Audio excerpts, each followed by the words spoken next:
जय मसीह की दोस्तों। आज एक बार फिर से हम एक नए विषय पर चर्चा करेंगे, बात करेंगे, और वो है कि क्या यीशु मसीह का चित्र रखना, उसका फोटो रखना सही है या गलत। बाइबल इसके विषय में क्या कहती है। जैसे कि हम जानते हैं, वर्तमान समय में गिरजाघरों में या मसीही परिवारों में, घरों में यीशु मसीह की फ़ोटो रखना, चलचित्र रखना बहुत ही साधारण बात हो गई है।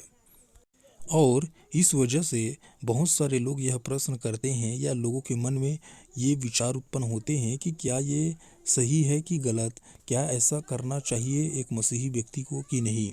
आइए हम देखते हैं कि बाइबल इसके विषय में क्या प्रकाश डालती है। जब परमेश्वर ने मनुष्य को पहली बार व्यवस्था दी तो उसने एक कथन के साथ इसका आरंभ किया कि वह कौन है। निर्गमन 20 अध्याय में हम पढ़ते हैं, परमेश्वर कहते हैं, मैं तेरा परमेश्वर यहोवा हूँ जो तुझे दासत्व के घर अर्थात मिस्र देश से निकाल लाया हूँ। और यहाँ पर सबसे पहली चेतावनी परमेश्वर जो इजरायलियों को देता है वो यह कि उसको छोड़ करके किसी की भी उपासना नहीं करना है, क्योंकि वो ही परमेश्वर है। ना किसी की प्रतिमा बनाना, ना उनका स्वरूप बनाना, ना उनकी पूजा करना जो आकाश में, पृथ्वी पर या पृथ्वी के नीचे है।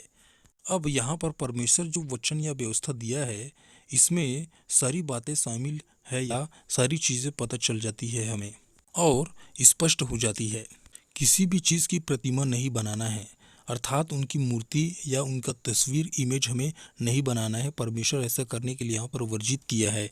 और जो आकाश में या पृथ्वी पर या पृथ्वी के नीचे, मतलब जितनी भी चीज़ें देखी अनदेखी चीज़ें हैं, जितने भी, चाहे वो मनुष्य हो या पशु पक्षी प्राणी हो, उन सारी चीज़ों के ऊपर ये लागू होती है।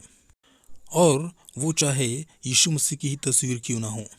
यहाँ से स्पष्ट हो जाती है कि यीशु मसीह का तस्वीर बनाना या उसका इमेज या फोटो बनाना या रखना ये बिल्कुल गलत है। क्योंकि सबसे पहली चीज़ यहाँ पर परमेश्वर स्पष्ट रूप से मना कर रहा है।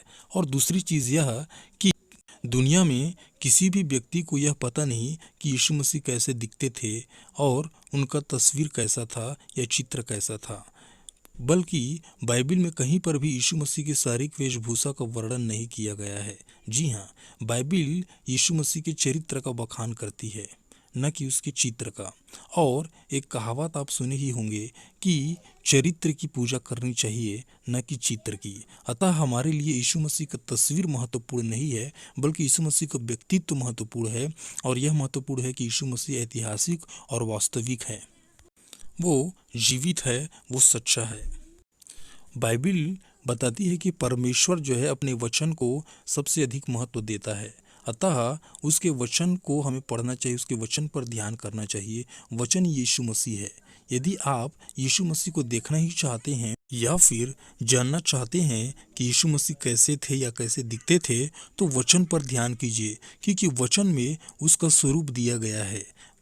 यदि आप यीशु मसीह के चरित्र को जान जाएंगे तो आपको उसको देखने की आवश्यकता नहीं पड़ेगी। अब हो सकता है कुछ लोग यह कहे कि यदि हम इनकी पूजा नहीं करते हैं तो तस्वीर रखने में क्या बुराई है।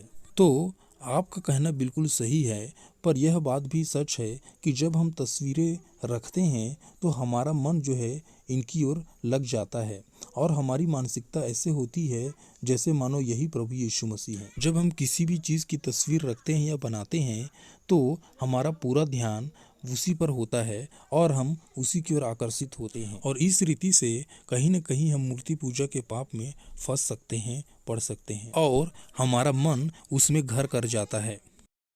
हमारे लिए यीशु मसीह की या बाइबल में पाए जाने वाली व्यक्ति, वस्तु, स्थान की तस्वीरों से ज़्यादा महत्वपूर्ण उनसे संबंधित बातें हैं, जिसका वर्णन हमें बाइबल में मिलती है। अतः हमें वचन को पढ़ना चाहिए और वचन को ही सब कुछ समझना चाहिए और इसी पर ध्यान करना चाहिए।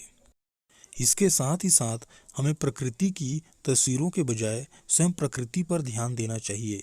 जैसा कि भजन संहिता 19 में लिखा है कि आकाश परमेश्वर की महिमा कर रहा है और आकाश मंडल उसकी हस्तकला का वर्णन कर रहा है। हमें सृष्टि को देखना है, न कि तस्वीरों को देखना है कि किस प्रकार से वे परमेश्वर की महिमा कर रही हैं। और प्रकृति में परमेश्वर का ज्ञान और सिद्धांत पाया जाता है।